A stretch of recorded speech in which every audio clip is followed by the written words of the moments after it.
ISF কর্মী সমর্থকদের জমায়েত শিয়ালদায়, সেখানে উপস্থিত রয়েছেন নওশাদ সিদ্দিকী। আইএসএফ বিধায়ক নওশাদ সিদ্দিকী সেখানে রয়েছেন। শিয়ালদার ছবি আপনারা দেখছেন।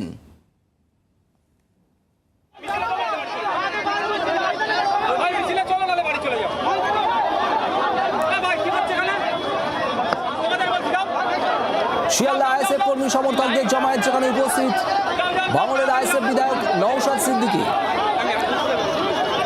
এর আগে বাসন্তী হাইওয়েতে আইএসএফ এর পথ আটকায় পুলিশ, সেখানে উত্তেজনা ছড়ায়। অয়ন ঘোষাল আমাদের প্রতিনিধি রয়েছেন এই মুহূর্তে। অয়ন, ঠিক কি চলছে এই মুহূর্তে শিয়ালদায়?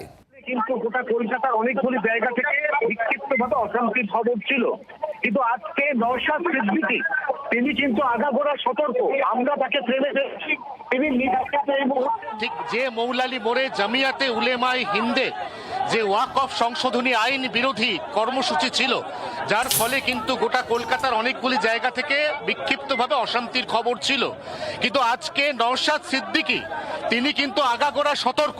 আমরা তাকে ফ্রেমে দেখছি, তিনি নিজে কিন্তু এই মুহূর্তে মাইকে এখানে যে সমস্ত দলীয় কর্মী সমর্থক আইএসএফ এর যারা এখানে এই ওয়াকফ সংশোধনী আইনের প্রতিবাদের যে কর্মসূচি তাতে অংশ নিতে এসেছেন, তাদের প্রত্যেককে তিনি কন্ট্রোল করছেন, তিনি কার্যত ক্রাউড কন্ট্রোল করছেন। সেই ছবি আমরা একদম এক্সক্লুসিভ দেখাচ্ছি জি 24 ঘন্টার দর্শকদের।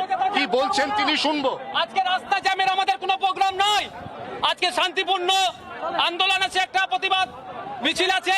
বাবা সাহেব আম্বেদকরের আজকে জন্মদিন, তাকে স্মৃতি করে সংবিধানের উপরে যে আঘাত আসছে সেই আঘাত যাতে রক্ষা করা যায়, এই কেন্দ্র সরকারের নিয়ে আসা অসাংবিধানিক বিলের আইনের বিরুদ্ধে আমাদের এই লড়াই। আজকে আমাদের রাস্তা জ্যামের কোনো পরিকল্পনা নাই।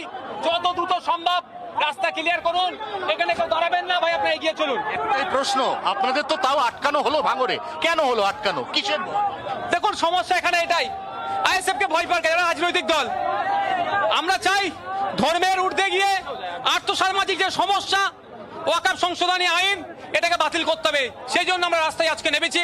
আমাদেরকে তৃণমূল কংগ্রেস অনৈতিকভাবে আটকেছে, প্রশাসনকে দিয়ে আটকেছে। এর জবাব জনগণ ব্যালট বক্সের মাধ্যমে, ইভিএম এর মাধ্যমে জবাব দেবে। 26 সালে যে ভোট, সেই ভোটে ব্যালটে আজকে যেভাবে ঘটকপুকুর সহ একাধিক জায়গায় ভাঙড় থেকে আগত আইএসএফ কর্মীদেরকে আটকানো হয়েছে, তার যোগ্য জবাব মানুষ দেবেন, এমনটাই বলার পাশাপাশি নওশাদ সিদ্দিকী তিনি দুটি জিনিস এনশিওর করছেন। এক, যাতে কোনোভাবে বিশৃঙ্খলা তৈরি না হয়, এবং দুই, খুব তাৎপর্যপূর্ণ, যে ছবিটা না দেখালেই নয়, ভারতের জাতীয় পতাকা ছাড়া অন্য কোনো রকমের কোনো পতাকা, এই পতাকা কিন্তু এই মিছিলে একেবারে নিষিদ্ধ করা হয়েছে স্বয়ং নওশাদ সিদ্দিকীর পক্ষ থেকে।